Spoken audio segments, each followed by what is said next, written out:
Siamo al confine della Repubblica del Secondo Vignole, come vedete qua c'è il cartello che indica che a 3 km che i carri armati, cioè i nostri trattori armati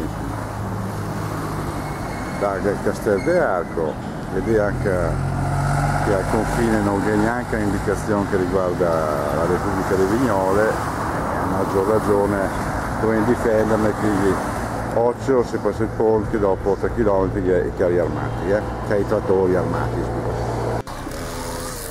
Ecco, questi qui dei metal detector che usiamo per le bombe, no? Che ne mette qui sul confine e ora dopo dove andare a fare lo sofà. Per un mistero anche quelli,